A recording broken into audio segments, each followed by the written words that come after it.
Good evening. Will the members and our guests please take their seats? This meeting will now come to order.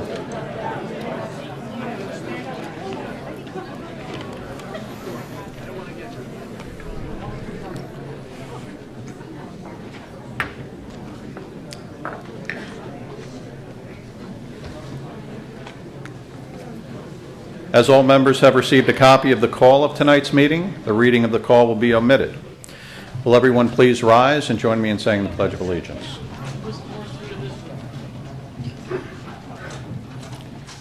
I pledge allegiance to the flag of the United States of America and to the republic for which it stands, one nation, under God, indivisible, with liberty and justice for all.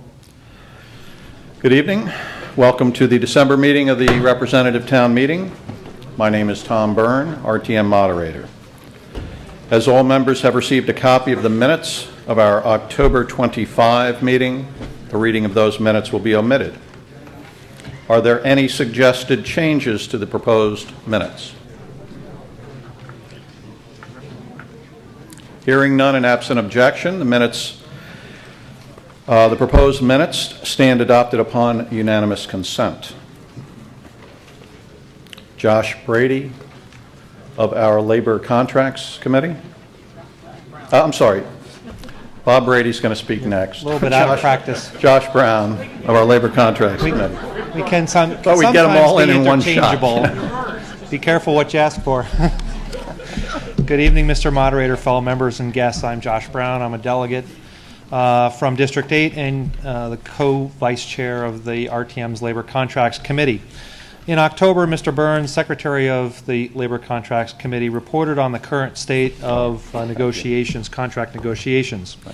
Tonight, continuing the Labor Contracts Committee efforts to help keep you more informed, I wanted to provide a brief overview of the process that labor contract negotiations generally take. Back in the early 1970s, a state law moved the responsibility for approving labor contracts from the town's finance board, our BET, to the legislative body, the RTM. This change presented many challenges to the RTM as they had not historically been responsible for approving contracts. After some experimentation, the RTM created the Labor Contracts Committee as a special committee to vet the contracts and report on them to the RTM as a whole, and to oversee labor relations generally on behalf of the RTM. It has 7 members, 5 delegates and 2 alternates, and we approach our discussions with all members fully participating. Members are selected with each term of the RTM and all have a background in labor negotiations, benefits, legal, and/or finance. Over the past year, there's been much concern raised regarding the labor contracts covering the employees of the town of Greenwich. The process is a long one, from the very start of culmination of an agreement. The contract discussions all start well before the expiration of the existing agreement, sometimes years in advance, and let me explain. Periodically, your Labor Contracts Committee meets to review strategies that are generally being implemented in other states, in other Connecticut towns and cities, and in the private sector, which are realizing cost savings or helping to avoid costs. We share our thoughts with the town's labor negotiator, Al Cava, and also with the negotiating team from the Board of Education. Mr. Cava usually meets with the department heads in advance of starting the negotiations in order to also identify changes that the managers would like to see. The town and the Board of Ed prepare their thoughts on what the key items are to change or to negotiate in with the upcoming negotiations, and may discuss these with the Labor Contracts Committee prior to the negotiations formally beginning. Remember that this is a negotiation. Both parties, the bargaining unit and the town, put forward changes that they want to the existing agreement. Item by item, the parties agree or disagree, usually getting to an acceptable set of changes. Those changes are presented to the bargaining unit members for approval, the employees, and then also to the RTM for its approval. During the negotiations, there are strict rules that must be followed. At all times, it's expected that both parties are negotiating in good faith and that the individuals at the bargaining table are empowered to negotiate and conclude the agreements. The discussions and the status of the items being negotiated are to be confidential. It is not appropriate to engage in other discussions or to have others join those negotiations. The negotiating parties want a very level discussion. In this context, please keep in mind that your Labor Contracts Committee is not allowed to participate in these negotiations. It is the Selectman's representative, Mr. Cava, or the Board of Education's team that carries out those negotiations. And yes, sometimes there are items that are unable to be agreed upon during the negotiations. In such cases, a mediator can be brought in to help reach an agreement. A mediator is seen as an objective person who seeks to get the parties to clear their differences. They're often very successful in getting agreements to the open items. And yes, sometimes the mediator is not completely successful. In these situations, the parties can go into arbitration. Generally, what goes to arbitration are the more significant items. That is, the town and the union or bargaining unit may agree on most issues and submit to arbitration one, maybe two specific issues that they cannot agree upon. They may not be significant financially, like a wage increase, but could include other matters related to change in work environment and other matters like that, responsibilities. In the arbitration process, a panel of 3 people is selected, and the state maintains a pool of the arbitrators. The town and the bargaining unit each select one, and a third, remember there are 3 on the panel, the third is assigned, is assigned.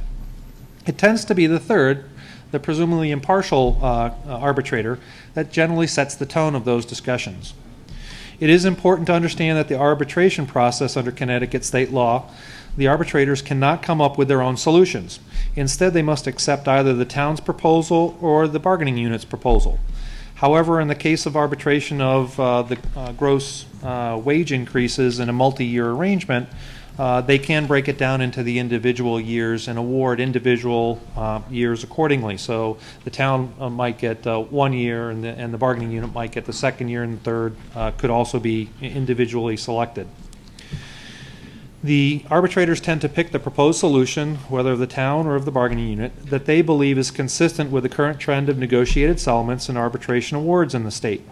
This tendency prevents the town from taking a very hard line on, for example, the GWI negotiations, since it will likely lead to the bargaining unit's proposal being accepted for the arbitrators. For example, if the proposal of the town were to say 0 increase in the GWI and the bargaining unit proposed a 3.5% increase, a statewide trend is somewhere in the 2 to 2.5% range. The likelihood is very great that the town will end up having to pay closer to the what's going on in the state or higher, not necessarily the 0 that we might have been asking for. Binding arbitration is the last step if needed. The sides' last best offers are considered, and a final decision is made. That decision would then be binding on both parties. The BET has really nothing to do with this process. The RTM, as you've seen in recent past, approves the final agreement or decides whether to reject the arbitration award and any appropriation that is needed to fund the contract.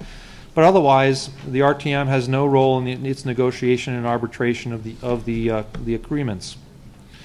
What are some of the key items that the town has been successful in getting? We introduced new forms of medical health care coverage, introducing the first preferred provider concept, and more recently, the high deductible health savings plans, which lowered the cost of care to both the employee and to the town.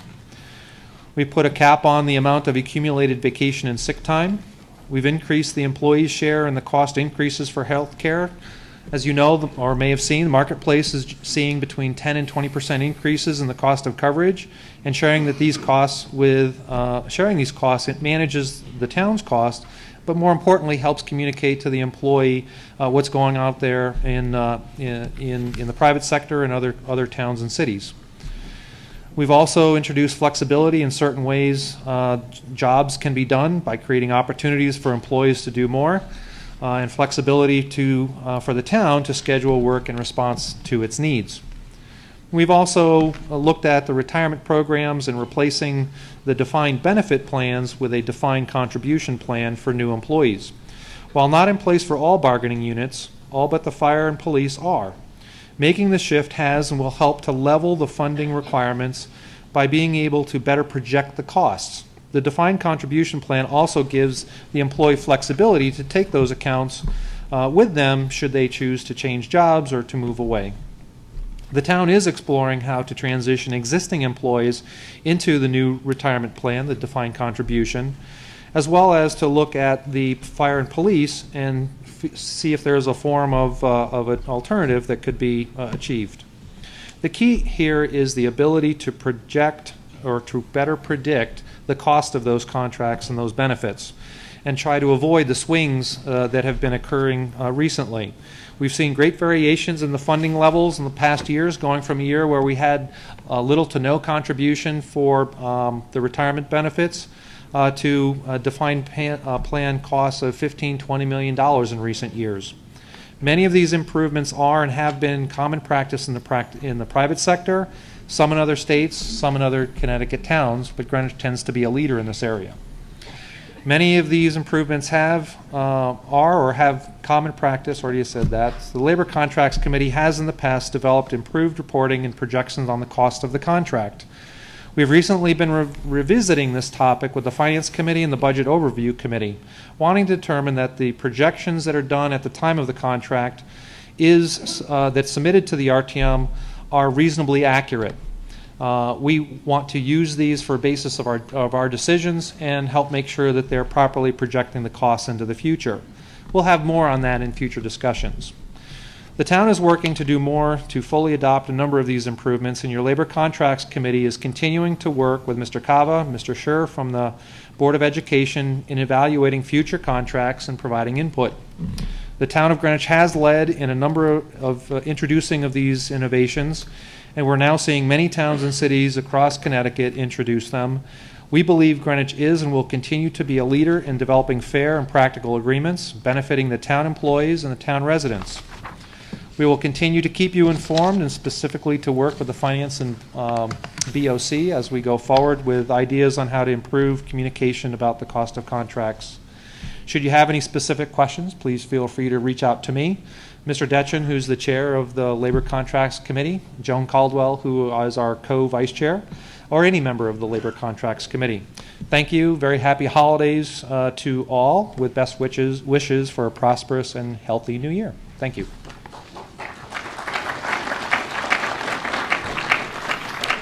Thank you. Now Bob Brown with a technology report. Bob Brady. Thank you. Josh, you and I have been spending too much time together. At the moderator's request, several members of the RTM have been working to develop ways to improve communications among the membership of the RTM and with our constituents. Recently, District 7 implemented a website to introduce and encourage discussion of budget issues.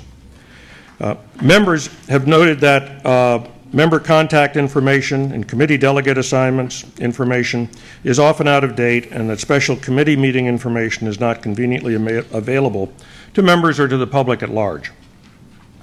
The group, it's not really a committee, but the group, with extensive help from Paul Curtis, has developed and implemented an information management system for the RTM. It includes a number of features which should enable us to conduct our business more efficiently and receive constituent comments on items before us and other relevant issues. The system components are a contact management component to allow members to update their own contact information when it changes, including whether to make your email address generally available to the public or simply an internal address that would be used within the RTM. Calendar management to publish RTM, committee, and district regular and special meeting schedules and agenda so that they would be in the public rather than just available to members and available in the clerk's office. Provide for posting of committee votes and reports, and ultimately hosting community online discussions of call items or of other items which are of interest to the community and are brought to our attention either at the district or committee level. The implementation timeline is to bring up the contact manager and calendar information around the 1st of January. when the system is available, and it should be very soon now, you will each be sent an email message to your record email address. That's the email address which the town has for you now, with instructions on how to log in and update your personal contact information. Expect that sometime before the 1st of January. During January, the group plans to schedule at least 2 meetings for each of committee and district leadership to go over how they will update information that is of direct, under the direct control of either committees or districts. This is primarily leadership information and ultimately reports, putting up. The thrust of the system is to push the to push responsibility for putting things on the system down to the level where that information is generated, so that committees would put their own reports up, districts would put their reports up.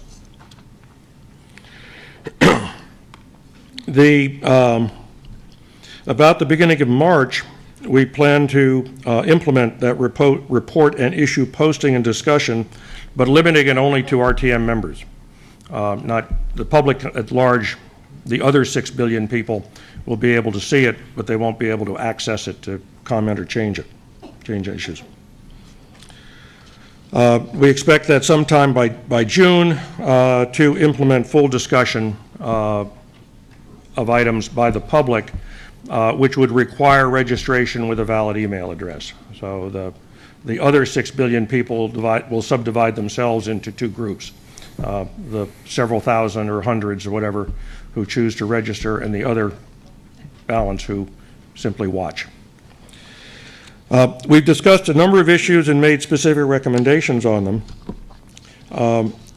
Who would do the work? We believe that it would be done, it sounds like a committee or district secretary responsibility. However, we believe that committees and districts should designate an individual to do it, and presumably somebody who's comfortable working with a computer, so doesn't require that a specific named individual such as the secretary or the vice chairman do it, regardless of their skill level. We are concerned about FOI, and as such, all postings to the system will be treated as public documents, and therefore all accessible to anyone who seeks under FOI to get the information. Registered users will be able to comment. Registration, as I said, would require a valid email address. We are recommending that we have unmoderated discussions. In other words, no one will edit or control what gets posted as a comment. Partly this is FOI, and partly it's because it takes time for somebody to read that stuff, edit it, and decide what should or should not be posted. Some people have expressed concern, well, people will just start to shout and scream at one another electronically. Well, we know who they are because they have a valid email address, and it's always possible to turn them off. It's probably easier to turn them off in this system than it is for the moderator sometimes to turn some of us off. But moderation does require editors. Editing does require making decisions. Decisions about what should or should not be included has both FOI as well as simply time requirements. System hosting, we've asked the town to host the system on its own or contract servers. It's up to the town. The prototype system is now on Paul Curtis's server. The URL is, by the way, rtm.greenwich.org. So you can take a look on your iPod or pad or whatever you got. There's the prototype system available. You can't do much with it because you're not logged in. The cost of the system, always a concern. This was particularly good. The software is free. We only agree that if we make changes to the software under the license we would have for it, those changes would be freely available to other users. The system has tens of thousands of users presently, including the New York State Senate, which may or may not be a recommendation, and the White House, which is probably a little better at this stuff. But it is available for free. It will have some cost of hosting it. Commercially available systems would be under $20 a month based on the volumes that we're estimating. As I say, we hope the town will do it, and then it will certainly, it would then satisfy all of the town's security, FOI, backup, recovery, and other requirements. There will be some ongoing maintenance costs because the system itself is parameter-driven, and if the RTM changes its organization, adding or removing a committee, doing stuff, adding a special committee, that requires some tweaking within the system that would have to be done by someone. We don't believe that will be extensive, and we don't believe it will be a high-cost item. There are other benefits. In addition to providing information support to the RTM and the public, the system would reduce the workload, we believe, in the clerk's office. For example, current contact and assignment information will always be available. It will always be as accurate as the individual's members choose to make it, and it can be pulled down by anybody in the clerk's or any other office in town. Finally, I'd just like to give credit to the people who have been doing the work. In addition to Paul, who seems to get singled out for these kinds of honors very frequently, Jerry Anderson, Dan Brooks, John Dolan, Peg Freeberg, Nick Gupta, John Harkins, and Lucia Jansen have all worked on this, and we're very thankful to them. Thank you. Merry Christmas. Thank you all for your efforts. That brings us to tonight's call, and as I notified our district and committee chairs, given the few number of items that we have, we will consider each of them separately in numerical order. So that brings us to item number 1, which is a sense of the meeting resolution proposed by our Finance Committee. Gordon Ennis, Chairman of the Finance Committee. Thank you, Mr. Moderator, ladies and gentlemen of the RTM. The item is as it appears in the call. All right, and if you could just summarize what it is for those who don't have a copy of the call. Or I'd be happy to, and you can correct me if I'm wrong. Very well. All right, this is simply a sense of the meeting resolution that the Finance Committee is asking the RTM's approval to study the lease of town land, essentially. Is that correct? The policy behind the town's lease of various properties to various groups. In essence, we want the RTM to affirm their desire to have the Finance Committee audit those leases to develop the terms and conditions in a way that we can evaluate the data. Okay, thank you. That being a resolution offered on behalf of one of our committees, it does not require a second. We will now take the committee reports on item number 1, beginning with the Finance Committee. Mr. Ennis. Yes, Mr. Brogan. The item, I know it's in the call, could it be read aloud? Yes, we can read it aloud. Thank you. All right. The resolution is in the call is as follows. Whereas from time to time the town leases buildings and other real property owned by the town to organizations for a rent that is either sub-market or $1 a year, and such sub-market or $1 a year leases come to the RTM from time to time for approval. And whereas although the leasing of real property at a sub-market rent foregoes potential income to the town, such leasing can benefit the Greenwich community. And whereas the RTM has a need and desire to understand the impact of these leases on both the town's budget and financial health and the health of other aspects of the Greenwich community, and whereas the town charter and common practice distributes responsibility for such leases throughout town departments, and whereas the RTM desires to review the status of such leases to determine the town policy covering such leases, now therefore be it resolved that it is the sense of the meeting that the first selectman task the proper authorities in town government to respond to the questions raised by the Finance Committee subsequent to the committee's review of the Greenwich Arts Center lease, so that the town's response can be considered in the January RTM meeting cycle. That resolution is now currently before us. Committee reports on that, beginning with our Finance Committee. Mr. Ennis. Thank you again, Mr. Moderator. The catalyst for this resolution was a review of the GAC lease. There is no animosity or displeasure with the Greenwich Arts Council, but when the committee reviewed the lease and asked questions about the lease and other leases in town, we began to realize that there is no single repository for this information. In fact, as far as we can tell, no one knows how many leases there are and where those leases reside. Under the charter, the treasurer is responsible for collecting the rents and managing or tracking the leases. The treasurer reports to the comptroller, and in the intervening 6 or 7 weeks since we looked at this, we've received 2 lists from the comptroller. One had 62 items on it, which was an audit done in the department by a summer intern 2 years ago. And the other was an updated list of some 39 or so items, which apparently are, right now, the current inventory of leases, insofar as they know.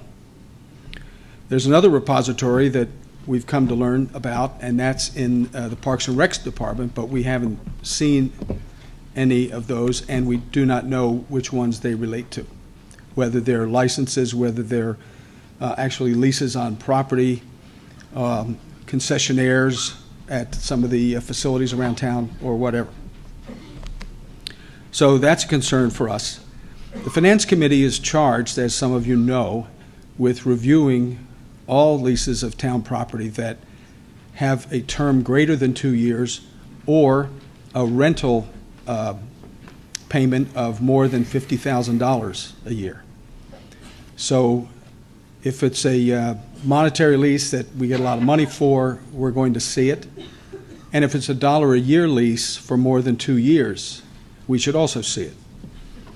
When we looked at the lease on the October call, it was difficult to put it into a context. In other words, how does this lease compare with other $1 a year leases? Are we treating all nonprofits the same way, or are they handled differently? And in discussions with officers of the town, principally the comptroller and the first selectman, we learned that fundamentally the way these leases developed over the years is a group that's generally a nonprofit, observes that the town has excess assets in the form of real property, develops a plan and comes to the town and says, you know, hey, can we lease this from the town for $1 or $10 a year?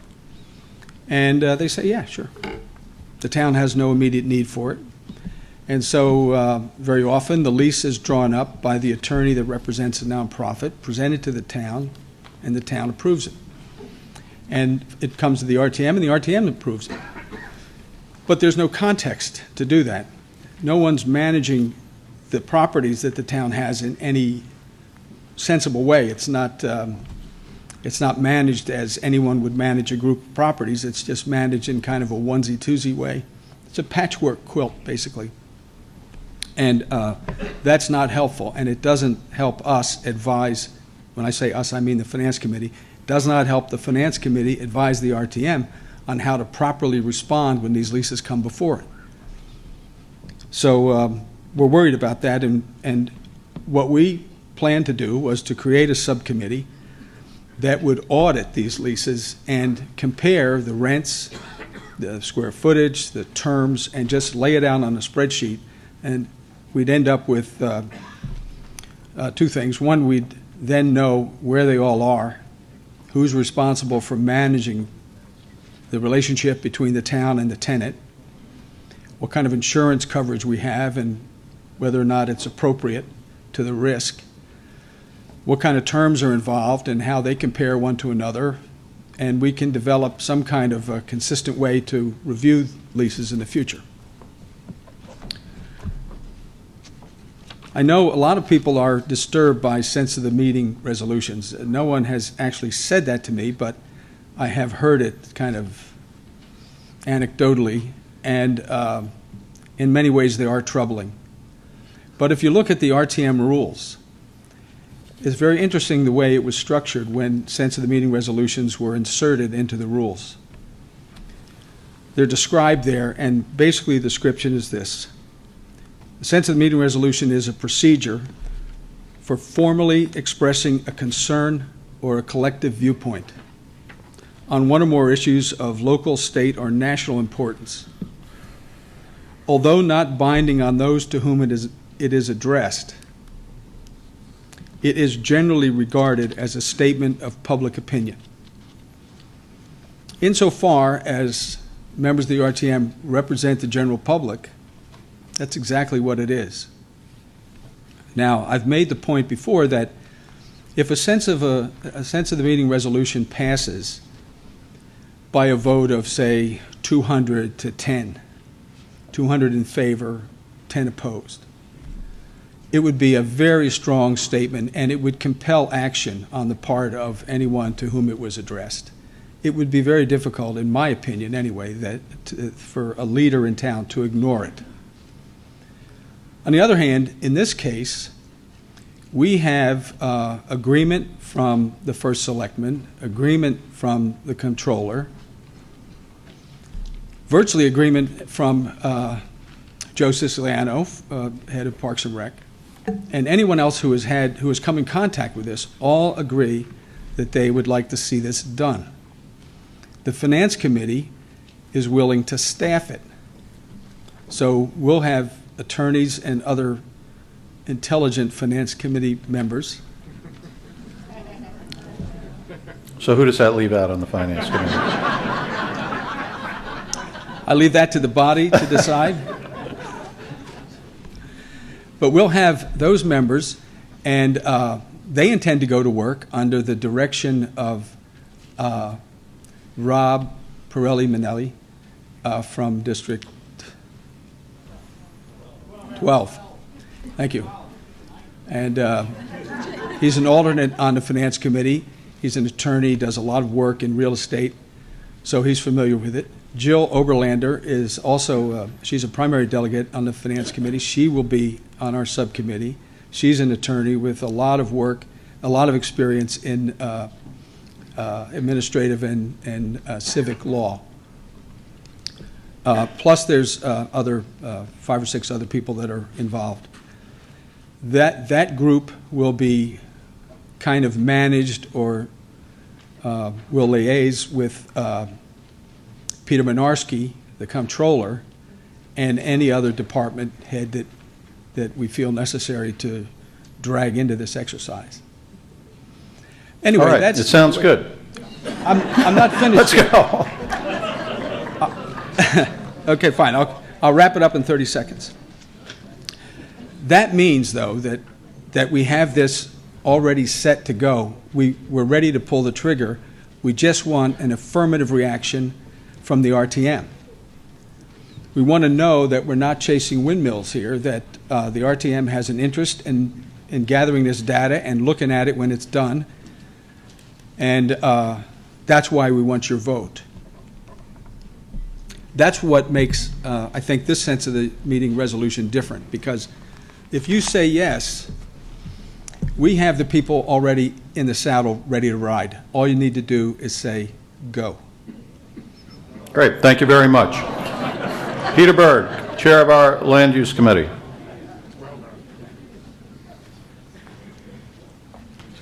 Good evening, everybody, Mr. Moderator. The Land Use Committee met last Monday night in joint session with the Legislative and Rules Committee and the Parks and Recreation Committee. And so Gordon Ennis, Chairman of the Finance Committee, presented the item as he just did to you. So I won't repeat what he just said. But he did explain that the goal is to create a task force that will seek to identify criteria by which the town can establish clearer policies regarding the leasing of town properties, and that Mr. Minarski, our town controller, will provide support. And he is seeking the full RTM support to create this task force. Joan Caldwell was with us. She mentioned that 30 years ago or so there was an attempt to define such a policy. We're not quite sure what happened to it. Mr. Joseph Siciliano, our Director of Parks and Recreation, joined us. He also thinks that there have been policies established in the past and offered to search for them in his office among files left by his predecessors. He did explain to us that there are currently 3 categories of parks agreements. The first he calls leases, and he points out that all leases go to the Board of Selectmen, then on to the Planning and Zoning Commission, and to the RTM. So he points out that it would not be fair or accurate to suggest that these leases are not managed. Secondly, licenses, and he gives an example of a license as the concession stands at our beaches. And the third category he calls professional service contracts. An example is the golf professional, and such contracts may be bid out through the purchasing department via a request for proposal. In response to a question, Mr. Ennis said he was not aware of any opposition to this resolution. The land use vote on this item was 12-0-0. Thank you. Karen Sadek-Khan, Chair of our Parks and Recreation Committee. Good evening, everyone. Our committee met in joint session on Monday night instead of our usual Tuesday with Land Use and Legislative and Rules. After the presentation by Gordon Ennis of Finance, we had our own meeting in the conference room. In addition to committee members and alternates, Mike Mason from the BET was with us. Our vote on the item 1, was 2-10-0. Only districts in favor voting were District 11 and 12, with District 5 feeling somewhat dubious. The 2 votes in favor of the sense of the meeting resolution were based on the following. They applauded the Finance Committee's interest in taking on this project. They see that the Finance Committee is looking for transparency, that indeed the town needs a more cohesive policy to manage leases, and at the least they encourage the town to have a uniform written policy regarding leases and a single repository where they would be kept. And during these financial times, they felt that we all need to understand the nature of town leases. However, the negative votes reflected the following reactions. No one objected to the Finance Committee compiling all the information regarding town leases, how existing leases should be monitored, working with the BOS to have clear guidelines on the review of leases pending signing, and the procedures for reviewing pending leases, which should include which departments or agencies are responsible for proposed leases. But there was concern that the mission of the Finance Committee was not focused enough. Those voting against did not think that the sense of the meeting resolution is really necessary to have the task force do its work and report back to the RTM. Task force can still be effective without this resolution, and the sense of the meeting resolutions themselves, their accountability was discussed. Lastly, it was felt that it was impractical to ask the Board of Selectmen to come up with some specific approval policy for leases to charitable organizations, since each proposed lease needs to be reviewed on a case-by-case basis in terms of both cost and the benefit to the town and its citizens. A couple of clarifications I'd make. Joe Siciliano was at our meeting. He offered any information he had in his office regarding leases that fell under his purview. Secondly, there have been instances where the town has offered town space to nonprofits. And lastly, I'd like to say, as president of a nonprofit housed in a town-owned building for $1 a year, I will recuse myself from voting for this item. There may be others of you in the audience who also have very close ties to nonprofits in town-leased properties, and you may want to do the same thing. Thank you. Doug Wells, Chair of our Legislative and Rules Committee. Mr. Moderator, ladies and gentlemen, we were in the joint session with Parks and Rec and Land Use last Monday evening. The 2 speakers covered everything except for the fact that Mr. Detchen had some questions with respect to the sense of the meeting resolution, and he's a member of the Parks and Rec Committee. And he was concerned that perhaps the Board of Selectmen probably does not want a specific policy in place, preferring to consider each lease on its own merits.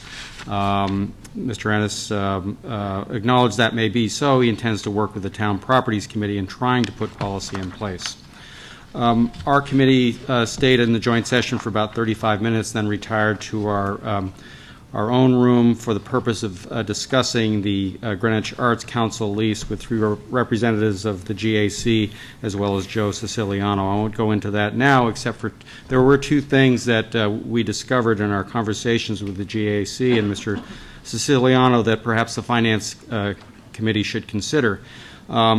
In doing research about the lease that came before us in October and in prior leases, it was discovered that the GAC, the Parks and Rec Department, and the Law Department had all searched its records for a lease for the space that is occupied by the GAC for the years 1990 to 2000, the prior 10-year lease, and no one could find one.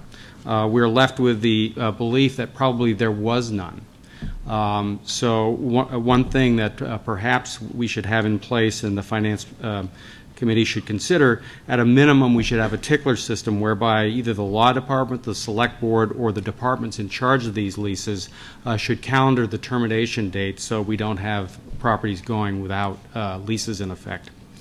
The other thing that we discovered was in our October meeting, the Law Department had expressed concern that some of the subtenants who use the GAC space, for-profits and not for-profits, the town Law Department had not seen certificates of insurance that would confirm that we were covered in the event of accident to any invitees for this space.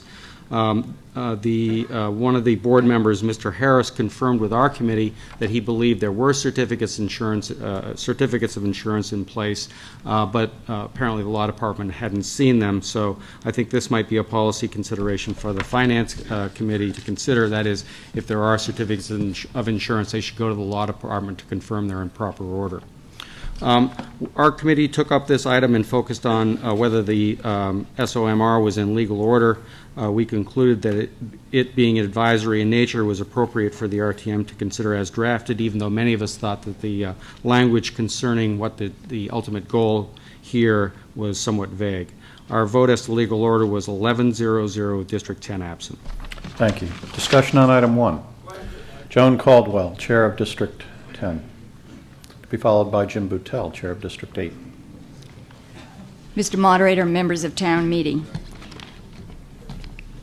The Finance Committee, as I understand from the session, the joint session, and the remarks made here this evening, is simply seeking a show of support from the RTM for their doing a review of town leases of real property.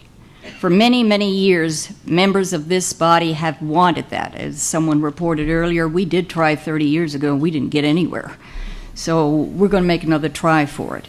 It does seem, however, that the resolution before you gets there rather laboriously. And so what I have done is to try and simplify the language. I have discussed this with Chairman Innes. He has no problem with this language I'm going to offer now. I've discussed it with the first selectman and with Mr. Pirelli Minetti, who is going to chair the subcommittee, I believe.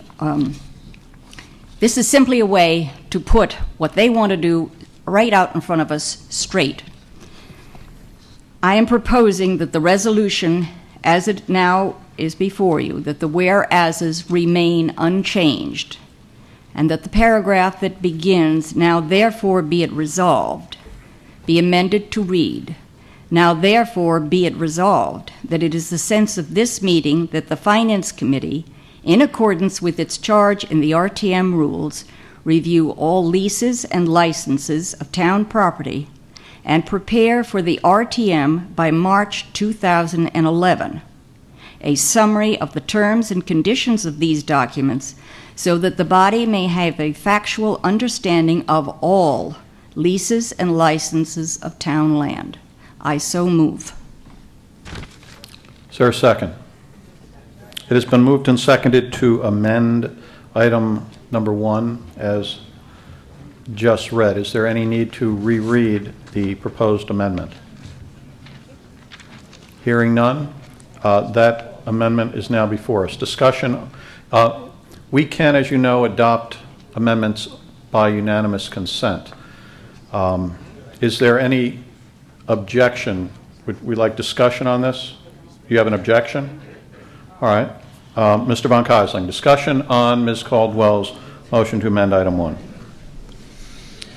Ladies and gentlemen, it's the holiday season. As usual, we usually have a lot of people come late to parties.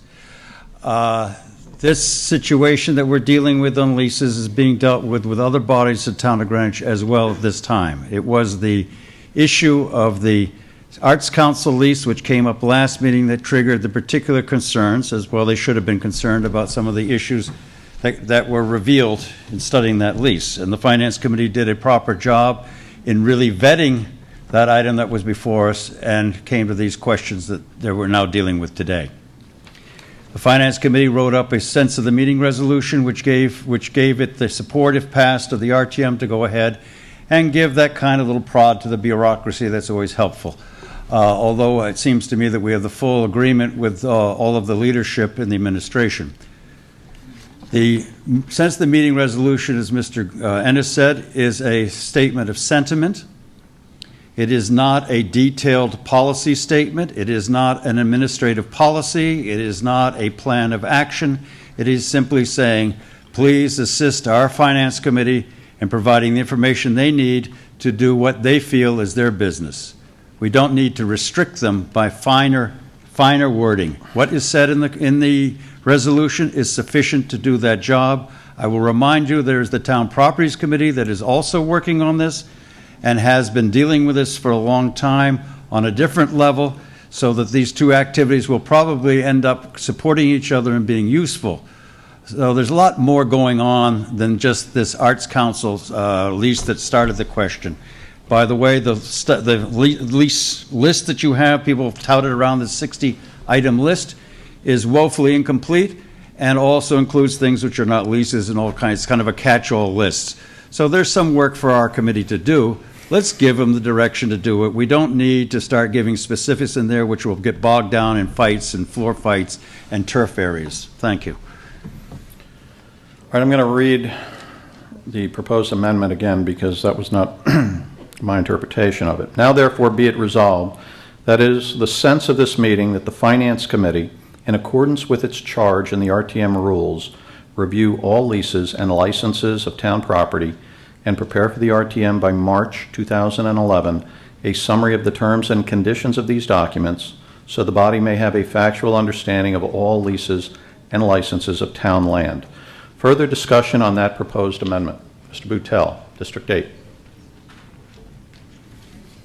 Mr. Moderator, let me say that I'm supportive of Ms. Caldwell's motion. Were we to vote this down, I would raise a somewhat similar motion, simply that a job worth doing is a job worth doing well. And the current deadline, if you want to call it that, of January, given that is, well, no, but as the call reads now, it presupposes that we will have an item on our January call which would make it appropriate to raise this item at our January meeting. I think Mrs. Caldwell's motion clarifies that point. Rather than tasking the first selectman to address the issue, it tasks the Finance Committee directly with this authority. Having briefly spoken with the first selectman, it's not clear or certain that we will see the Arts Center lease on the January call. It may be easier to deal with it in March.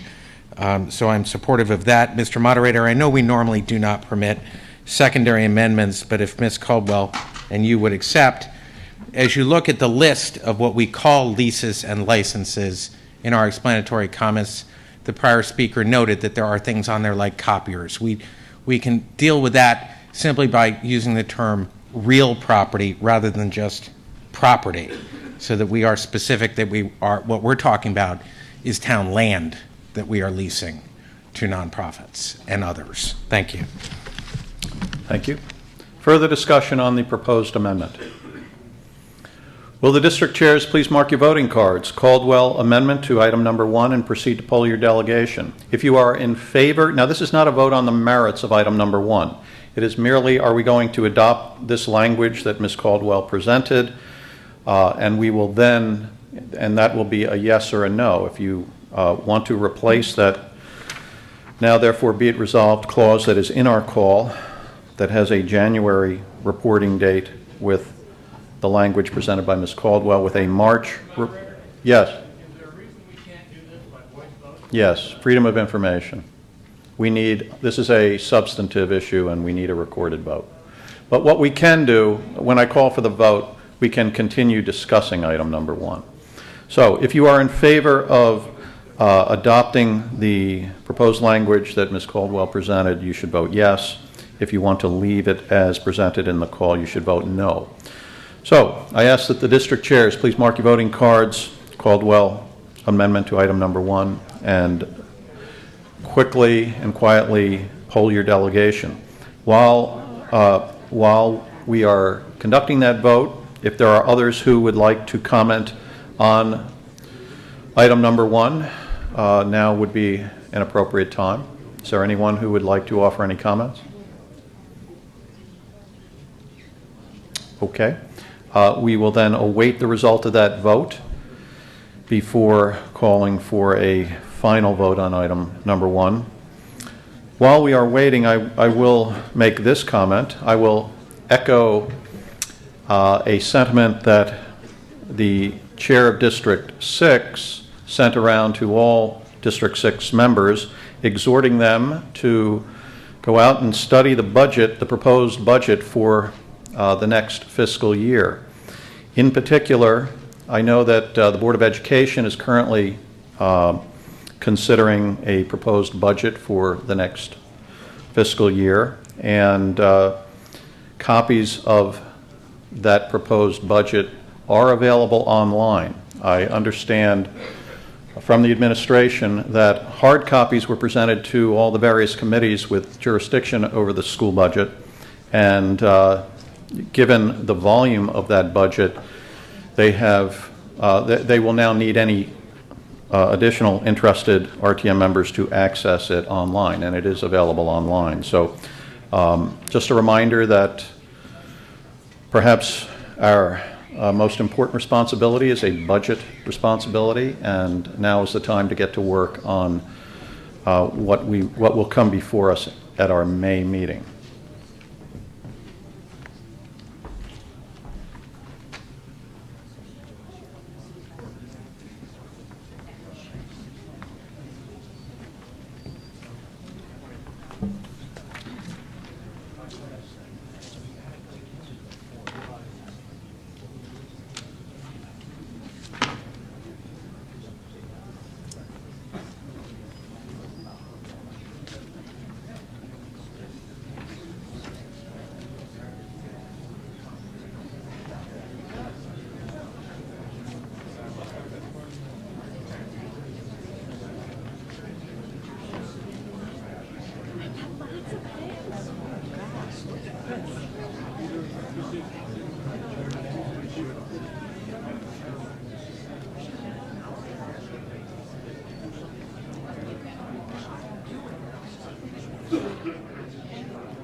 All right, we have the result of the vote on the motion to amend. Those in favor, 170, opposed 24, abstaining 0. So that amendment has carried.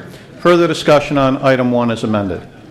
Will the district chairs please mark your voting cards? Item number 1 as amended, and proceed to poll your delegation. While we are voting, item number 2 now comes before us. Robert Kick, Assistant Fire Chief of the Greenwich Fire Department. Good evening, Mr. Moderator, members of the town meeting. Robert Kick, Assistant Fire Chief, and here tonight to ask you to consider and act upon the following resolution requested by the Fire Administration and approved by the First Selectman and Board of Estimate and Taxation. And I will be brief, Mr. Moderator. Resolve that the sum of $260,000 be appropriated from the Capital Non-Reoccurring Fund to account Z206-59120, project number 11183, fire apparatus, as a town contribution for the replacement of a 1992 American LaFrance pumper for the Round Hill Volunteer Fire Company. Thank you. Will the member please move the adoption of the resolution? Resolution on item 2 has been moved and seconded. May we have the reports of the committees that considered this, beginning with Dr. Evan Delman, Chair of our Town Services Committee. Good evening. We met Tuesday evening with Chief Szynski and Kick of the Greenwich Fire Department and William and Dick Strain of Round Hill Fire Department. Requested is $260,000 as an interim appropriation to replace a fire pumper. Round Hill is using the oldest frontline pumper in town, and it has been due for replacement for some time, but Chief Szynski has postponed it due to the financial situation. Next year, DEP is placing expensive requirements on new fire apparatus, and the law would also increase the size of the truck. In the backcountry, smaller and more maneuverable trucks are needed for the roads and driveways. Round Hill was able to secure an older but still new engine that can be used at a much cheaper expense. If ordered and implemented before the new law is grandfathered, it would be grandfathered. Round Hill will pay for half the truck, the town of Greenwich will pay for the other half. Round Hill will hold the title and be the sole owner. Coscop Fire Department has altered the type of truck they will be getting from a pumper to a tanker pumper, and that has saved $230,000 of a budgeted $600,000. That savings has aided Chief Szynski in his decision to move forward with this purchase now. We voted 10-0-0, districts 2 and 8 absent. Thank you. And a report of the Finance Committee on item number 2. While we are waiting for that, I do have a minor change. The vote on that motion to amend was 170-24 with 1 abstention. Gordon Ennis, Chair of the Finance Committee, on item number 2. Thank you, Mr. Moderator. Ladies and gentlemen of the RTM, the Finance Committee met last Monday night in the town lounge to consider this item. The vote was 11-0-0. District 5 was absent. Essentially, there are 3 aspects to this. The first is a reallocation of $220,000. The next is using the savings as a result of swapping tanker for a pumper. And the final one is the application of an additional $30,000 to cover the difference between the 2 purchases. Finance Committee suggests we vote in favor of this item and ask for your support. Thanks. Thank you. Discussion on item 2. Will the district chairs please mark your voting cards, item number 2, and proceed to poll your delegation. Item number 3 now comes before us. Drew Marzullo, our selectman. Mr. Moderator, members of the town meeting, resolve that the following named person nominated by the Board of Selectmen be appointed an alternate member of the Planning and Zoning Board of Appeals for a term expiring 3/31/2012, Robert Lister. Thank you. Will member please move the adoption of the resolution? Resolution on item 3 has been moved and seconded. May we have the reports of our committees, beginning with Peter Berg, Chair, whoever would like to go. Peter Berg, Chair of our Land Use Committee. Evening again. So item 3 is the appointment of Robert Lister as an alternate to the Planning and Zoning Board of Appeals. Bob Lister appeared with us to explain his interest in serving the town on this board, which handles such things as variances to side yard setbacks and such. Mr. Lister is currently employed as a construction manager of the new Mercedes-Benz showroom, although most of his business experience was in New York City and in other towns. He has a broad background in construction management, engineering, real estate planning and development, and architecture. He holds degrees from Fordham University and the Columbia University Graduate School of Architecture, Planning, and Preservation. Questions centered on Mr. Lister's background and resume as an architect, engineer, and builder. He noted that he has not served on town commissions recently. He made mention that he was not involved in activity that could be deemed as a conflict of interest. His current position with Mercedes-Benz does not involve dealings with the Planning and Zoning Commission or the Board of Appeals, although Mercedes-Benz does currently have an application before the Planning and Zoning Commission on a related construction project. Our vote on Mr. Lister was 11-1-0. District 7 voted no because of what he felt was inconsistency between the interview and Mr. Lister's potential ties to developers and real estate interests. He explained that District 7 in general desires greater balance of membership on our land use boards and commissions, and that currently they perceive that there are too many developers, builders, contractors, and people with real estate backgrounds and interests who may not be representative of the public interest. Thank you. Chris von Kaiserling, Chair of our Appointments Committee. Thank you, Mr. Moderator. The Appointments Committee met on November the 23rd after notice from the Board of Selectmen. Mr. Lister, Robert Lister, is a nominee for alternate Planning and Zoning Board of Appeals, PZBA as we call it. He's replacing Ms. Fitzpatrick.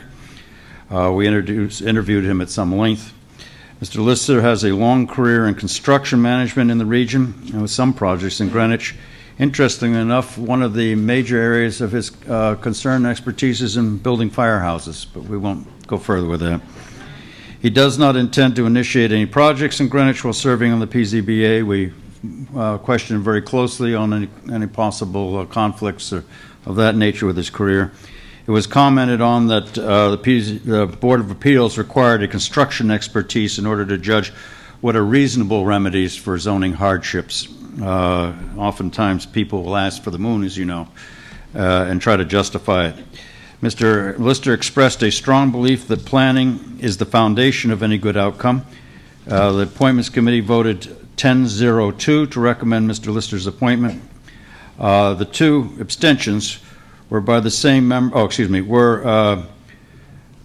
have this backwards because we interviewed in the period. District 1 had insufficient information on the decision and would prefer to have the benefit of Land Use Committee's input first before he would vote.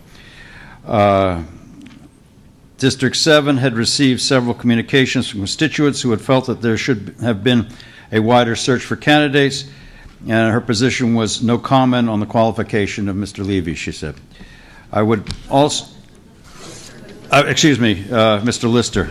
The comments were the same for both votes. The one should note on this, while we're on this topic, that Mr. Cyril Mossoff, who is another alternate on the Planning and Zoning Board of Appeals, because of his health, is retiring. We wanted to let you know that so that if you had any possible candidates for that, you could get in touch with the Selectman's office. I would also like to mention while I'm at that we're talking about nominations of the boards. Almost all of our boards that are nominated by the Board of Selectmen are coming up with positions that will be open as of March 31st this next spring. It's basically an open call. You know, all candidates are looked at equally with their qualifications. If you have anybody in mind or somebody is interested, you can go to the town website under boards and commissions. There's forms to fill out there if you like to put yourself forward, or you can contact the Selectmen's Nominating Appointments Committee, Advisory Committee, SNAC, and that's, you can contact Leslie Lee, the chairperson, or John Vecchiola, or any other member of that I just wanted to say that because there's been an interest in making sure that we have a wide net cast for candidates. Thank you. Thank you. Discussion on item number 3, Peter Quigley, District 7. I do have the results of the vote on item number 1 as amended. Those in favor, 187. Opposed, 5. Abstaining, 3. That item is carried. Mr. Quigley. Hello. Good evening. Thank you, Mr. Byrne, fellow colleagues. I'm a member of District 7 and sit as delegate on land use, and I'm rising tonight to explain why I voted no, not just for Mr. Lister, but for Mr. Levy, since these items are being held separately. And I ask you for your consideration of my comments tonight for your vote this evening as well. There are 2 reasons why I voted no. The first is the composition of our land use boards already have a very strong bias for favoring developers, builders, contractors, and real estate interests. We need better balance on our boards. These are important times for making decisions on land and water use in our town by our planning and zoning commissions. These are important towns for writing the legislation for the outlines that we have in the 2009 Plan of Conservation and Development. As discovered in the land use session, both nominees tonight have ties and leanings to contracting and real estate interests. One candidate is currently working for an owner doing commercial building on Putnam Avenue. The other has acknowledged ties with real estate management and developers. They are successful and accomplished professionals, but it's not about the skills and the talent of these applicants.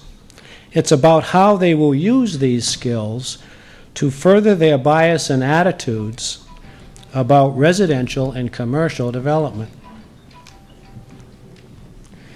and about how they may be influenced in decisions on the legislation behind closed doors. We need greater diversity on our land use commissions. Second reason is the appointment process may have been better served if there was more time to find and interview more than just 2 candidates. There was very short notice. Timing was poor during the Thanksgiving holiday, and there was some confusion as to who these applicants were replacing. There might be a better appointments process for these land use commissions. As a reminder, these are important appointments of the land use members on commissions. It's critical at this time where planning and zoning is creating new legislation, and where both P&Z and the Zoning Board of Appeals are making important decisions on land and water management outlined in, lest we forget, the 2009 POCD. These are legislation and issues about flooding, loom, loss of open space, character of neighborhoods, the destruction of trees, wetlands, and natural resources, the destruction of neighborhood personal property downstream of flood events. Don't we want to be ensured that we have diversified, qualified boards with members who will bring balance to land and water management decisions, not just bias representing developer, building contractor, or real estate interests? In conclusion, the 2 reasons that I voted no were for a better mix and composition of the boards of land use, and a better appointments process for these boards with more time and possibly a delay of 30 to 45 days here. Now, there'll be some that may follow me that will say, why delay? This is business as usual. I think Mr. Dodakis on last call mentioned things about the budget, that it may be time to take a stand here on some of these issues.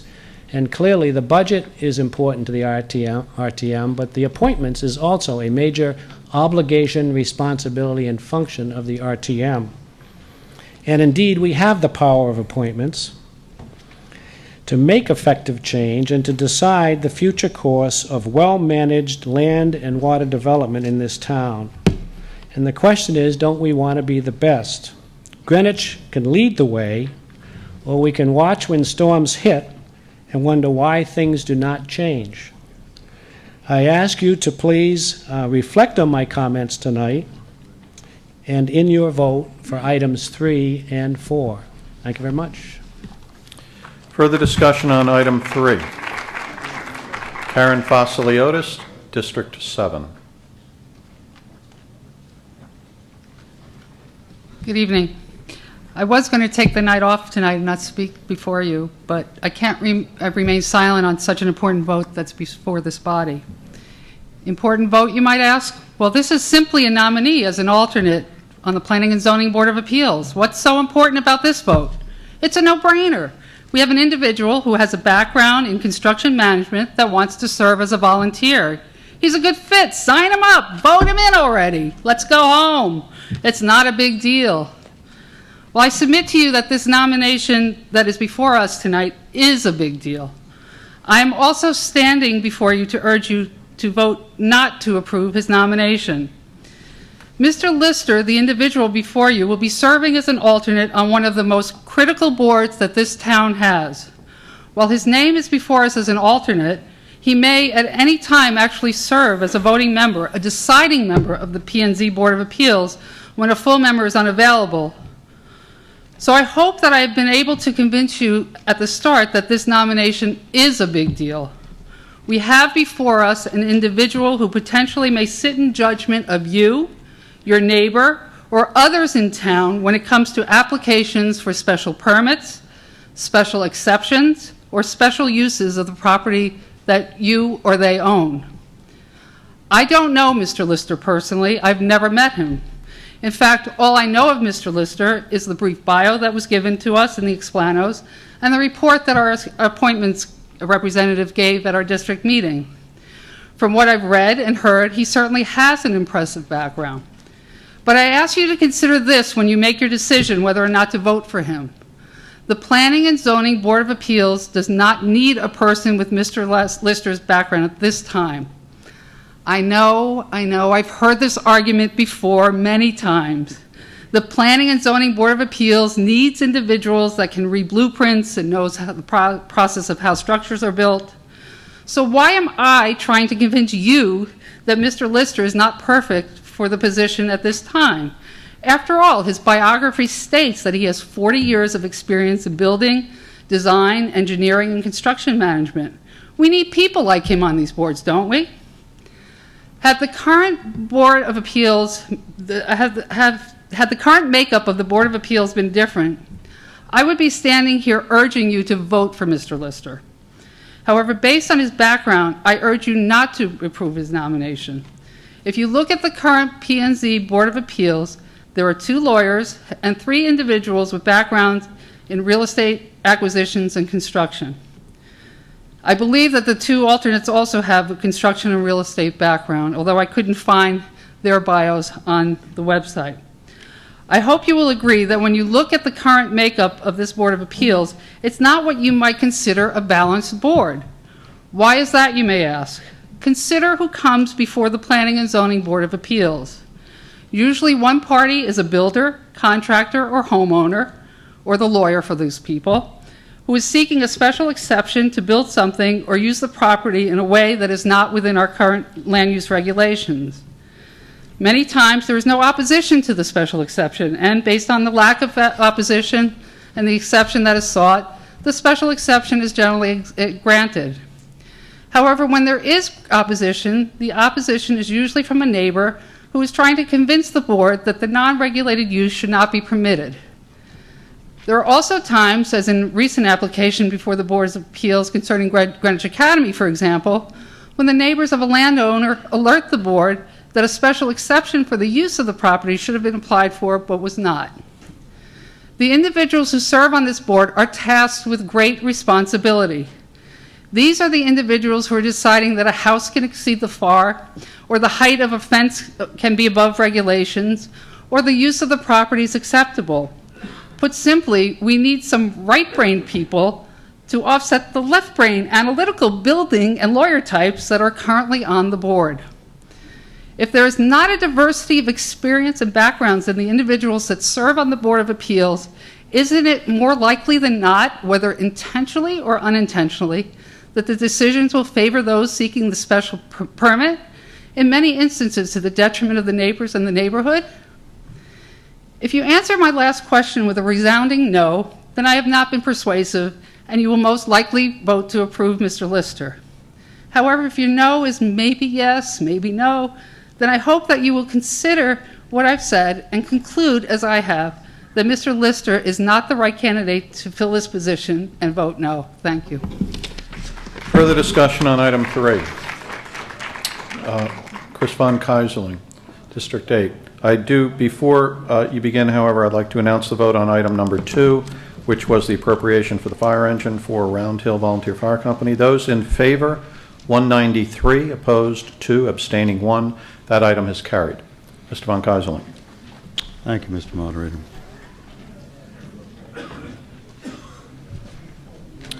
I've heard a lot of fear. I've heard a lot of general statements. I've heard that these positions are important. And for all the reasons that my prior two speakers have pointed out about their importance, I concur. These are extraordinarily important assignments in this town's government. They have a critical nature.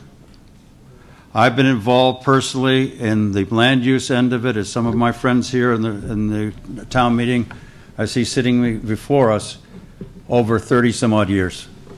At one point, I was there at P&Z longer during the meetings, had more time and place than the court reporter there. I go to breakfast at 3 o'clock in the morning when they used to have those long meetings. I've seen it all. I fought with this RTM here on pulling together the Board of Appeals back in the old days when they had peanut gallery decisions. They go in the back room, make a decision, come out and give them. I've worked with the neighborhood associations. I was in charge of these things. I've been to more of these meetings than I can shake a stick at. I think I can say that I know these boards, and I know what's on them. I was concerned about some comments about the Board of Appeals that I heard in the past. I went and I audited and sat in to see what exactly was happening, not to listen to somebody else say, that's my job on appointments, that's my job as a town representative. I went and I investigated. Yes, they're a tough board. Yes, they may have they could go off to finishing school for some kind of, social adjustments, and they were a little gruff. But they were fair, they were down to earth, they did their job, they moved the product along, they weren't putting up with a lot of BS, they didn't want repetition, they were doing a very difficult job. What I have seen, besides what most people don't see, except in the paper on the outside of the big McMansions, the thing is the insides of why we get where we get. You have boards in this town far better than probably we deserve. We have people on these boards that beat themselves up against a wall 20 hours a week. And that's not a minimum, and that's sometimes a minimum, that's not a mild comment, to do your work for you, to protect your town, to do what they're doing. Nobody needs, I've often said, if I didn't like somebody, I'd put them on one of these boards to get even. This is not a job where you go in there because of prejudice or because of bias. I take great exception that simply because somebody's in the field, they're biased. Simply because somebody's a Muslim, somebody because of this, somebody because of that, we're going to paint a... Excuse me. Mr. von Keyserling, no one has brought up religious discrimination. I am trying to make a point, Mr. Moderator, that the same broad kind of assumptions get everybody in trouble are inappropriate. Simply because they have a connection with the building business or the construction business, they must be there to open up the town. I'm going to speak for both of these appointments because I think the battle is being fought on this one, and it'll apply just as much to Mr. Lister. The comments that I heard against both these people, nobody objected to either one of these appointments. Both people were considered to be very good, very effective, and good people for us. The only problem was they were in the industry, and therefore we can't trust them. They must be biased. And that's what you heard earlier. They're biased towards development. Then the back room, I heard somebody say, these deals, this, that, all this fuss that's going on. These are not the people we're talking about. These are your neighbors. I strongly object to that. What I have seen in this, and if you go to this, is the $1 million lawyers. The only person that's going to gain in a fight on zoning is the developer. We know that. The neighborhood If they win their case and spend $20,000 as our friends at dealing with Greenwich Academy did, the best they can get is the status quo and $20,000 less and a lot of time lost. If the developer gets away with something like that, they make millions. So what do you think is who's got the money to put into the lawyer and the staff and the experts and everything else like that? Somebody on these boards who's good intentioned but cannot play the game, doesn't know the skill sets, doesn't understand the technicalities, doesn't understand what these really mean when they're put on the ground, is going to be a friendly fool, and you're going to be in greater trouble. You need people that are experts. We talk to these boards. The boards tell us, send us experts. We need experts. We don't need good-meaning people. We need experts because we have to match the million-dollar war chests of these developers and other things. You want to send in your local friendly neighbor, that Mrs. Jones that sits nice and bakes a nice cake, send her in. But that's not what you're going to need. And don't tell me about how we're stopping the flow of development by sending the nice people in. Good intentions pave the road to hell. You have men here who have fought hard, have constitution, integrity. They have people, both of them have given themselves their time to the public. Mr. Levy, in particular, is a big conservator for historic preservation, for open space and everything. He's put a lot of time and effort in that. He moved to this town for that reason. He's hardly a man who wants to open up the floodgates of development. But you would hear these people say, oh, we can't trust these people. We can't trust our neighbors because we know they're in it for the money. You know, it's usually the bank robbers that think everybody steals. I think we should look to ourselves. Further discussion on item 3. Lucy Krasner, District 5.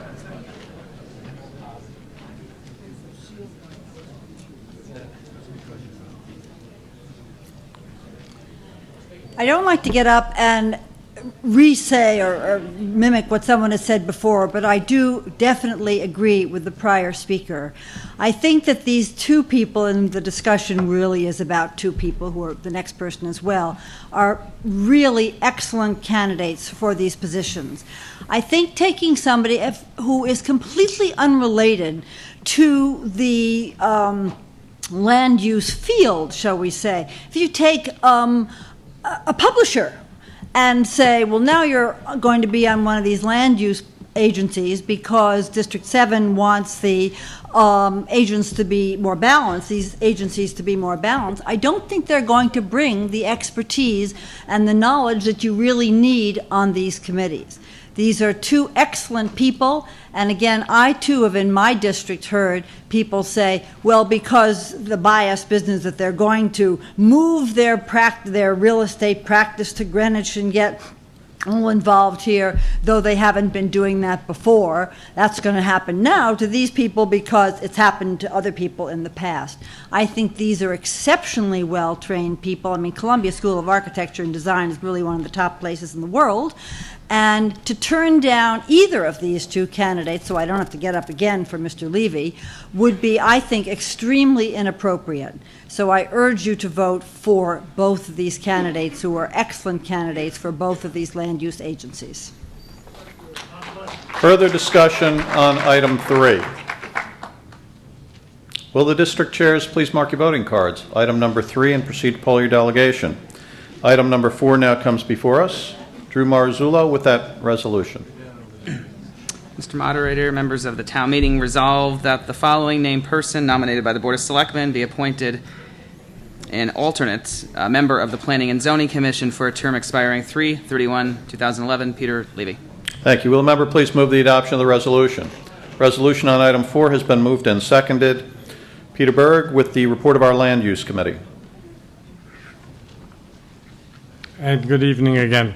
So Peter Levy is being appointed as an alternate on the Planning and Zoning Commission. You'll note that his appointment is only through March of 2011. So in effect, we may see him again in 3 or 4 months. He is filling a vacancy due to the promotion of Margarita Albin, who filled a regular P&Z position upon the retirement of Raymond Heimbuch.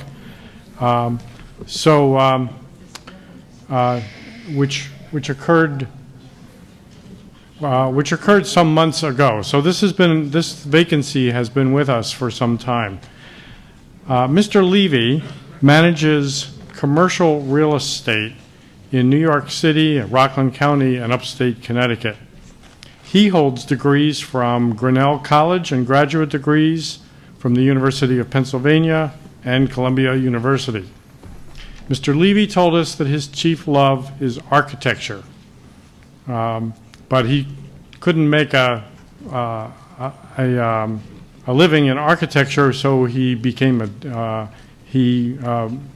manages family real estate, not as a developer, but just as a manager of existing real estate, including a mixed-use shopping center that has residences within it, and therefore presents some interesting issues to him on nearly a daily basis.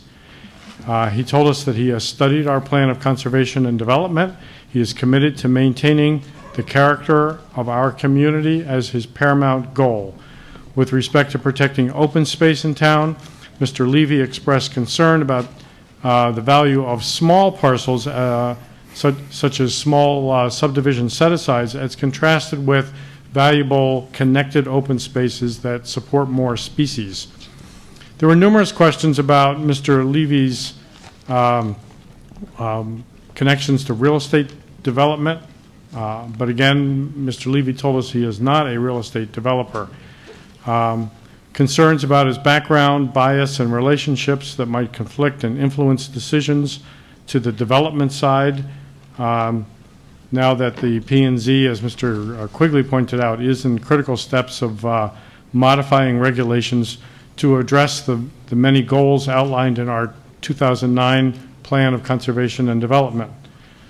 So at that point, I'll mention that our first selectman, Peter Tessie, rose to remind the Land Use Committee of the workings of our appointments process and the timing of both Mr. Lister and Mr. Levy and the Selectmen's Nominating Committee, SNAC.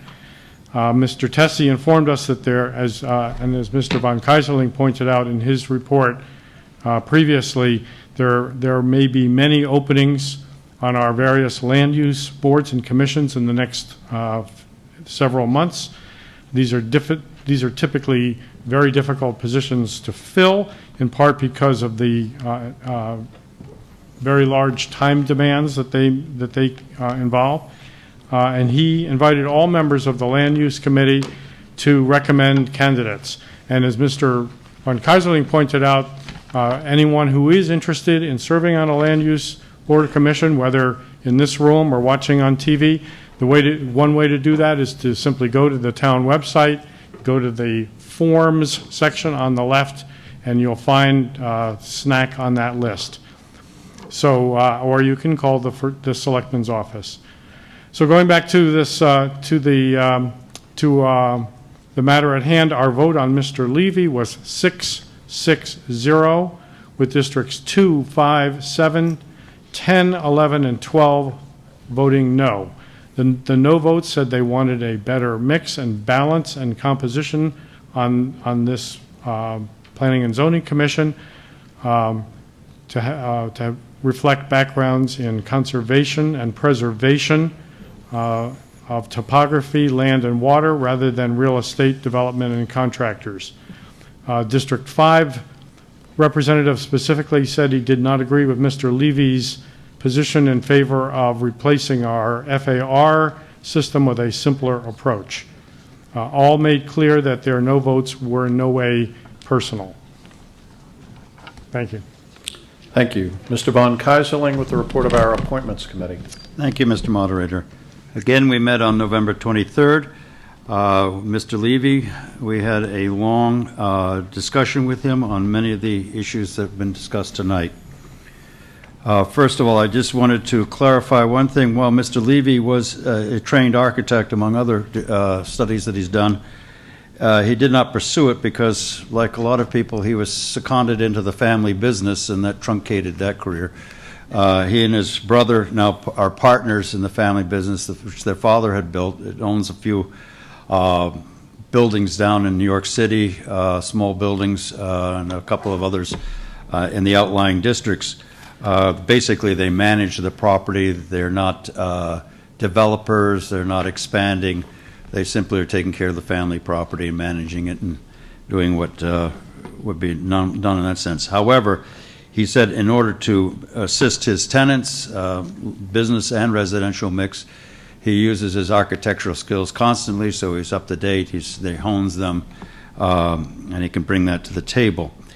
We asked, again, as you remember, as you can understand, our committee is very concerned about conflict of interest. This is an area we spend an awful lot of time in trying to get to the bottom of our candidates' situations.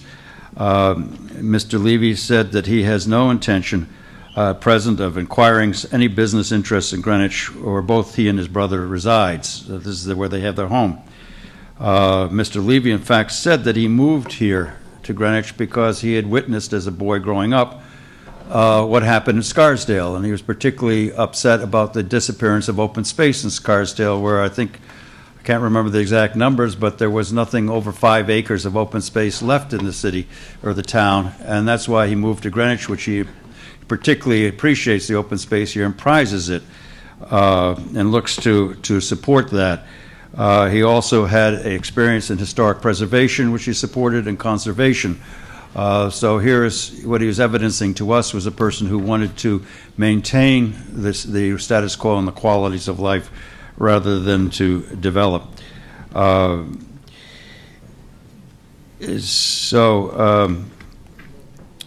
We asked him about his time commitment, which is a heavy time commitment. He said he did live locally, and because he was in business for himself with his brother, that he had flexibility in his time and he could make their work sessions and such that happen during the day for the P&Z, as well as the long meetings at night.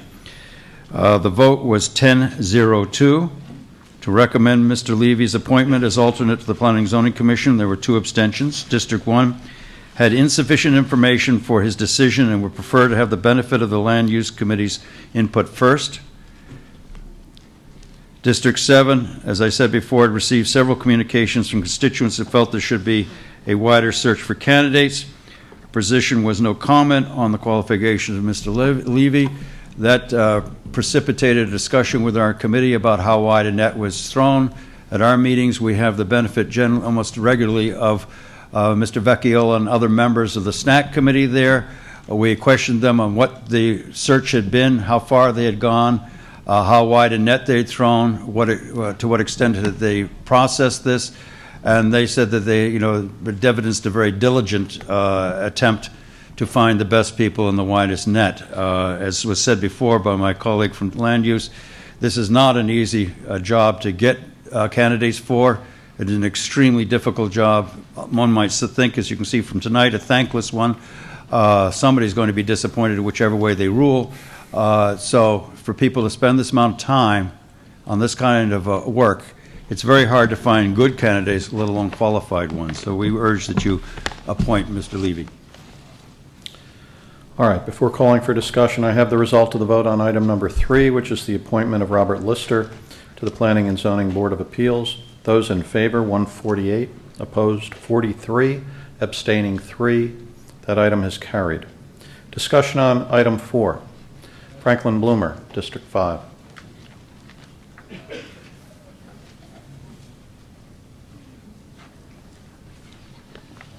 Mr. Moderator, fellow members of town meeting, I was one of the 6 no votes in the Land Use Committee with respect to Mr. Levy. And I would like at the outset to say that my no vote had nothing to do with the feeling that he would be biased or lack of trust. I found him a very attractive candidate who presented himself extremely well. I voted against him because I felt he had the wrong skill set for this board at this time. The current makeup of the Planning and Zoning Commission consists too heavily of real estate professionals and investors. What is missing on the Planning and Zoning Commission is a lawyer, a preservationist, a conservationist. Those are all points of view which I think are lacking in that commission at the present time and should be represented there. People who are in the real estate industry look at the real estate industry differently from the rest of us. This isn't a question of bias, it's just the way it is. Greenwich, I'd like to see members of the Planning and Zoning Commission who view Greenwich as a community, not as a checkerboard of real estate investment opportunities or development opportunities. The Planning and Zoning Commission, in the last analysis, is a regulatory agency. It's a regulatory agency just like the Securities and Exchange Commission, the Mine Safety and Health Administration, and the Bureau of Ocean Energy Management and Regulation Enforcement. I pick out those three agencies, all of which are federal agencies, because they have been recently criticized for their failure adequately to regulate the industries that they are responsible for. In the case of the Securities and Exchange Commission, the failure of that commission to deal satisfactorily with derivatives, with the bundling of subprime mortgages, is thought to have been a major reason for the financial meltdown that we've recently been going through. In the case of the Mine Safety and Health Administration, it was criticized for its failure adequately to regulate safety measures taken in the upper Big Branch mine. And the third agency was the one which should have been looking after the Deepwater Horizon oil spill. All three of these agencies were criticized because they were dominated by the industries they were supposed to regulate and failed to do their job as a result. I think we've got good people on these boards. I think we need different points of view on these boards in order to, on this particular board, in order to do the job it's charged with doing. On the subject of FAR, the question was raised by a former chairman of the Securities and, of the Planning and Zoning Commission. FAR is easy to criticize. It's a blunt tool, but it is the key tool that the Planning and Zoning Commission has for preserving the character of our town. Mr. Levy was critical of FAR, but suggested no alternative tool to achieve what FAR achieves. I thought that was the wrong point of view for a member going onto this commission, and I therefore voted against him. Of the 6 people on the Land Use Committee who voted against him, 2 were former members of the Planning and Zoning Commission. Obviously, I speak only for myself, but I think it was significant that there were 2 former members of this commission who voted against him. Thank you. Further discussion on item 4. Will the district chairs please mark your voting cards, item number 4, and proceed to poll your delegation. Item number 5 now comes before us. Greg Hannigan, Director of General Services for the Greenwich Police Department.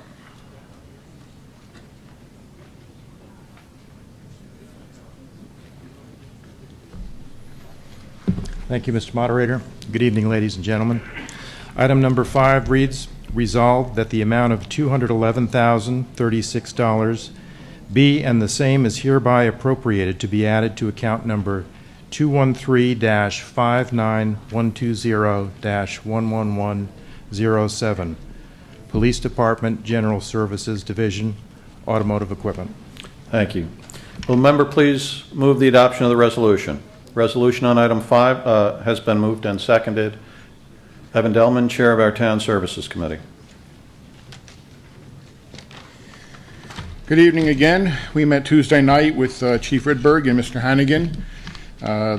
Police chief, along with the 4 fire chiefs, had enough gold. We could melt it down and solve the budget problem.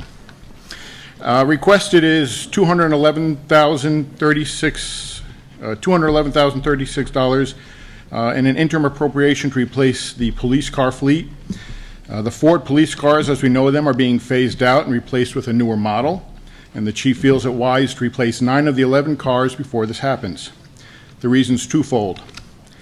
1, we can transfer the equipment we already use without needing to replace all of the aftermarket equipment that is type-fitted for the Ford cars. And second, the newer models, as of yet, are untested in real-life situations. In the 1980s, Greenwich tried using a non-standard police car with tragic results. If you remember, one of our officers died because he was in a new and an inferior car. Only due to the efforts of the new Greenwich EMS system was his heart restarted, and he's alive today. New cars will be held in reserve until the normal life cycle of the current cars expire, as set forth by the town's fleet department. There is a new alternative to the Ford model, and that is being tested. Also, Chevy has a long-used and tested Chevy Impala. However, if we did switch to the new Chevy Impala, we would still need to replace all of the aftermarket equipment.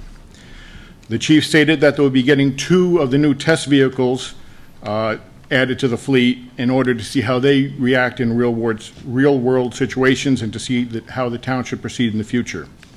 After the meeting, there was a question as to whether the police department has already made this purchase and is now coming to us for funding. The chief made it clear that he will only order cars if approved by the town government and not before. We voted 10-0-0, District 2 and 8 absent. Thank you. Irv Porter, Vice Chair of our Finance Committee. The predecessor, thank you, Mr. Moderator. The predecessor speaker was eloquent in summarizing the presentation and the pros and cons. I'd like to add just 2 points. If you look at the criteria that the chief and Mr. Hannigan pointed toward that were critical relative to the Crown Vic, they were safety and reliability. They had tested the new Dodge Charger and found it inadequate, inappropriate. That was one of the motivators for them to consider the idea of moving forward with an early purchase before they were no longer available of 9 Crown Vics.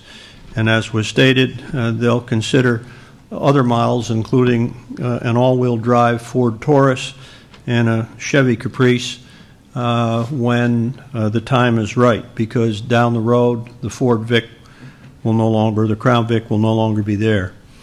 We were split, and I was given the opportunity to chair the meeting because of many of the Finance Committee being with Parks and Rec and the Land Use Committee. And our vote was 9-0-0, Mr. Moderator, with Districts 5, 10, and 11 absent. But we did not vote on the resolution as it appears.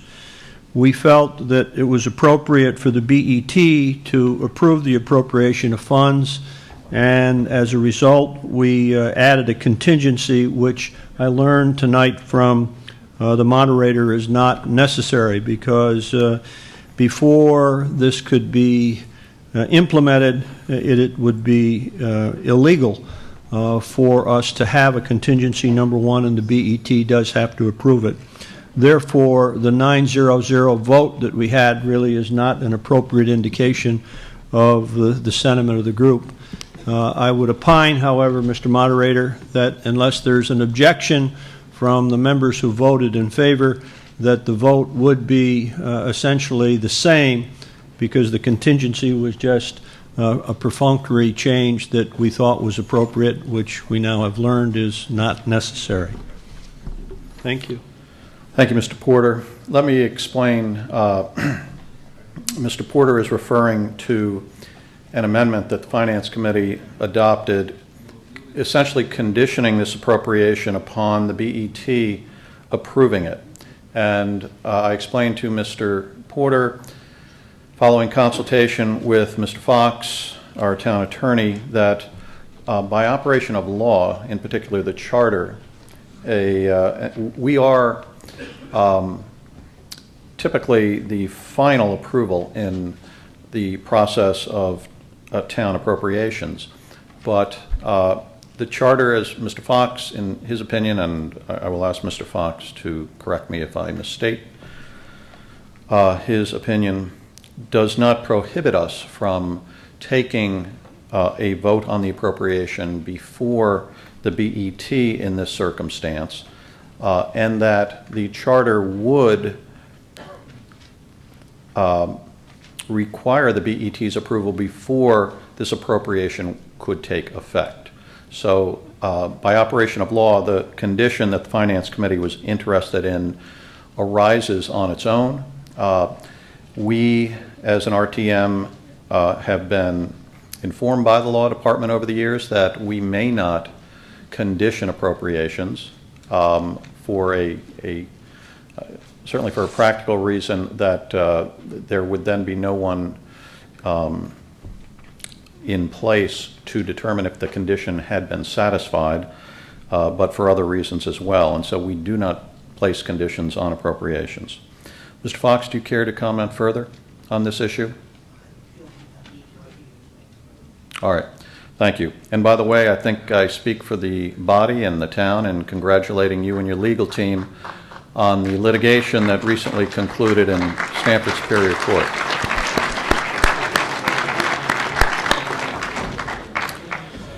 All right. Discussion on item 5. Will the district chairs please mark your voting cards, item number 5, and proceed to poll your delegation. While we are voting, I have the result of the vote on item number 4, which is the appointment of Peter Levy to the Planning and Zoning Commission.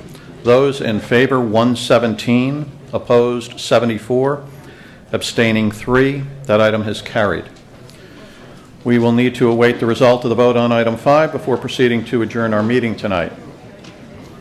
I do want to wish all of our members a very Merry Christmas and a Happy New Year, and look forward to seeing you all in the new year. We have the result of the vote on item number 5, which is the appropriation for the police cars. Those in favor, 192, opposed 4, abstaining 0. That item has carried. There being no further business to come before the meeting and absent objection, meeting stands adjourned upon unanimous consent. Thank you all for coming. Have a safe trip home.